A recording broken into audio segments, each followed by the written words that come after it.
Hello everyone, and yes, Manchester City, the citizens just did it. After being in a tough moment about a week or so, later of being eliminated of the champion after tying against the West Ham and being left in a difficult situation on the Premier League because now the Arsenal are 9 points away of them in the Premier League. Of course, Arsenal has played one more match than them, so that affects the final points. But anyways, the fact is there that Arsenal is away by 6 to 9 points if you count the match that Manchester City missed. So the thing is, they did it. Before of this, they were in a very dark place, and the momentum was down, the morale was down, but I was with a question mark, because I say, look, Manchester City, they have been bad the last three matches they have played. First against Madrid, they lost 3-0. Later they tie against West Ham, and the last match they played was against Madrid 2-1. They didn't play that bad on that one. They were more competitive, but they still lost. The momentum was down and all that. So the three matches they were pretty bad. The momentum was down.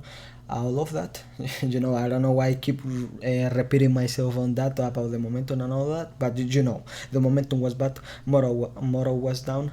So I was with this question mark. Look, Manchester City, are they going to keep like this, or they are going to answer back? They're gonna use this opportunity of being in the EFL Cup against Arsenal, the best team right now, and the team they need to beat to win the Premier League. Because getting this win means a lot to Manchester City. First, they get the momentum up, thing that they just did. Second, they put the best team in the league and the team they need to lose matches for them to win the Premier League.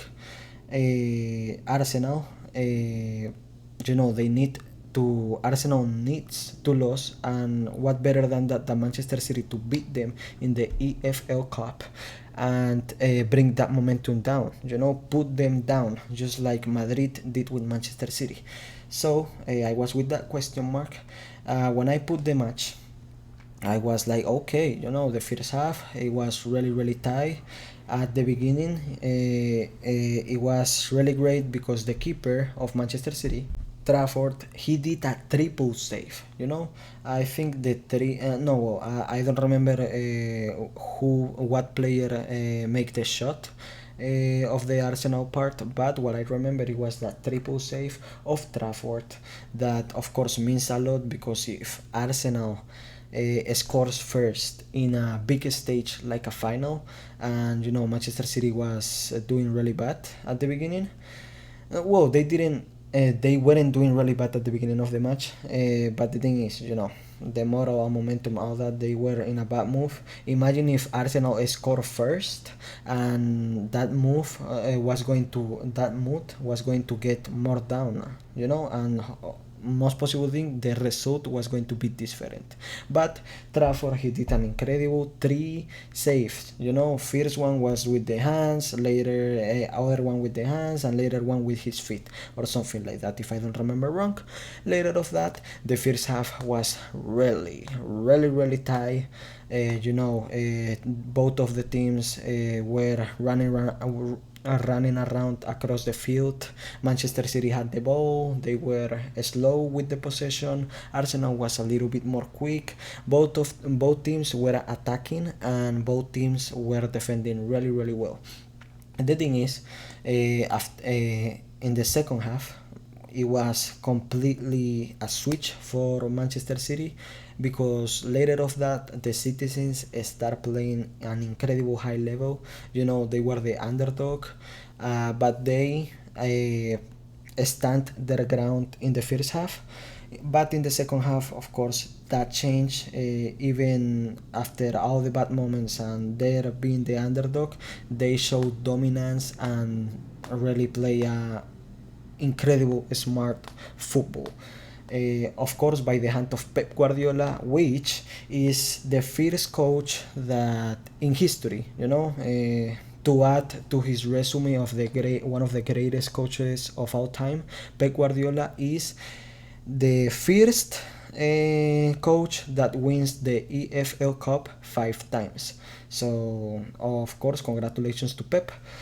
But what I was talking about is that in the second half, Manchester City transformed. You know that Manchester City that is always dominance, and they show, that say that I have that you don't play. Pep Guardiola doesn't play your game. Pep Guardiola makes you play his game, and that's what they did. They put Arsenal in a really uncomfortable position because Arsenal usually they like to play fast and run a lot and all that stuff, but Manchester City didn't let them do that. First, Manchester City in the second half they were really slow with the possession. They were doing tiki taka, passing the ball, all that, and in the Arsenal zone they were really smart because they weren't just shooting and doing silly passes or silly cross. No, they were like passing around, watching for spaces, trying to round a defender, and all that stuff, trying to dribble and to try to make an opening, to make the perfect pass, the perfect cross, and they did it.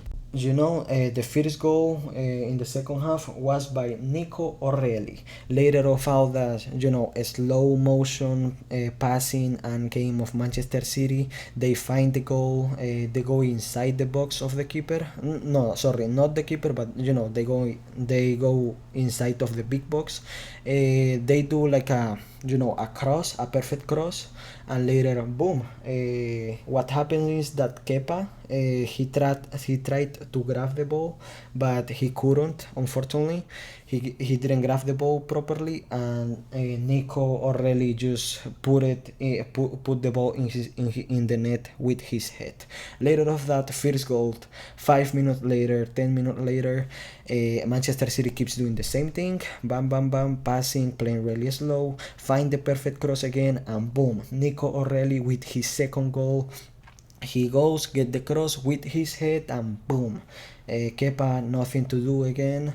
And later of that, Arsenal start pushing a little bit more and all of that, but unfortunately they couldn't make it. I say unfortunately, but no, I'm really happy that Manchester City won, even that I am a Manchester United fan, but I like the underdog to win. Plus Manchester City is like a really entertaining team to see. So the thing is, of course, Manchester City was playing really slow, playing really smart, playing Pep's game, and something that I really love is that they were really physical since the beginning of the game. They were some fouls. The match was getting a little hot, a little angry and all that. They were playing really physical, really smart, really slow. But what happened is that every time Arsenal in the second half, every time they steal the ball from Manchester City, stop playing slow and they start playing really fast. I'm not even exaggerating. Arsenal steal the ball. Literally, they steal the ball, and later, 20 seconds later, everybody's pressuring. Everybody's pressuring to get the ball back, and that's what they did. They start playing slow. Arsenal get the ball, boom, boom, boom, boom, boom. In less than a minute, Manchester City had the ball back. It was totally dominant because Arsenal couldn't play his game. Of course, Arsenal is one of the most dangerous teams in the dead ball. Corners, free kicks, and Manchester City was really, really careful with all of that, and they did perfect defense on that aspect. Except in one play, but the Arsenal almost scored off a free kick, but they couldn't. So Manchester City was really careful with the dead ball because Arsenal is a really, really dangerous team on that aspect. And of course, Manchester City play really smart, really physical, slow in the offense, quick to get the ball back. Something that I really love. Haaland, of course, he didn't score on this match. Bernardo Silva, he played really well, but both of those guys and majority of the team, literally all the team, they were really physical to get back the ball. Haaland, he was literally running around in the midfield trying to get the ball, and he was crazy. He's like a bull who is trying to get the guy with the flag, like in Spain. So it was really crazy because Haaland is almost a 6'6" guy that is running around for the ball, and of course Haaland did like a really key defensive role, in the team of pressure. And of course Manchester City, they play perfect defense in the second half and total domination. Congratulations to Pep Guardiola, to the Manchester City, Pep Guardiola, for being break this record of being the first coach to have won the EFL title 5 times. Second of all, congratulations to Manchester City. They really needed this win. Now Arsenal is kind of down. We're gonna see how this affect them in the future. But the thing is, Arsenal are really down right now. Of course, Arsenal were tired, and they didn't have Odegaard. They haven't have Odegaard for a long time, but that affect them too, of course, and they were tired too. So Manchester City needed this win. They get set, they get the win, and I'm so happy with them because now the momentum is up, the morale is up. We're gonna see how they play against Liverpool in the 4th of March, I think it is, in the FA Cup.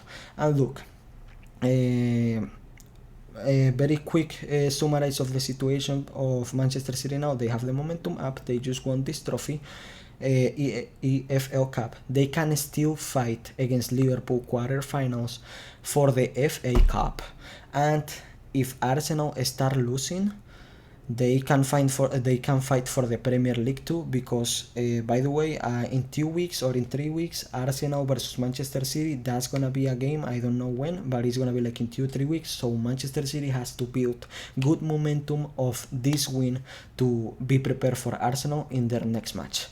That's all I have to say in the topic of EFL final. I was going to do like a prediction, my prediction of the final video, but I didn't do it because I came out with the idea really late. But the thing is, that's all I have to say of that topic. Congratulations to Manchester City. We're gonna see how Arsenal is going after this loss. And going real quick with around soccer today. On Sunday, first, Barcelona struggled a little bit against Rayo Vallecano, but thanks to a goal of Ronald Araujo, that he's back by the way, and he scored. And thanks to an incredible performance of Johan Garcia, they get the win against Rayo Vallecano. It wasn't a blowout, as I said, and it wasn't total domination because Rayo Vallecano started pushing in the second half, and it was really competitive match. Atletico de Madrid versus Real Madrid. This was the best match of the day because ended up 3-2. Atletico de Madrid start first in the first half. It has a few occasions of goal. Madrid had goals occasion that they missed. Later Atletico de Madrid scores, and later second half Madrid start pushing more. They get a penalty. Vinicius scores the penalty, and later Valverde steals the ball in the keeper zone in the big square, and he scores. By the way, Valverde is playing really well. It's one of his best seasons ever. And what else? Later of that, Valverde gets a red card. He's gonna miss the Mallorca game, but I think we don't have to worry because it's Mallorca, but who knows, maybe they can give us the surprise without Valverde, but I hope no.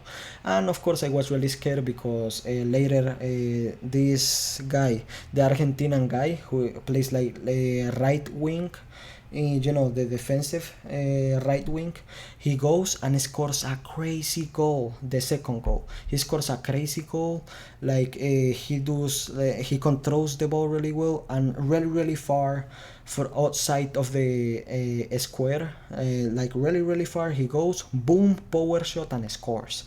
And it was a crazy goal. Later of that, who scores the third? Hold on, let me check. Yeah, the third was scored by Vinicius. Vinicius outside the box, he dribbles a little bit, he fakes, boom, and scores. You know, outside of the box.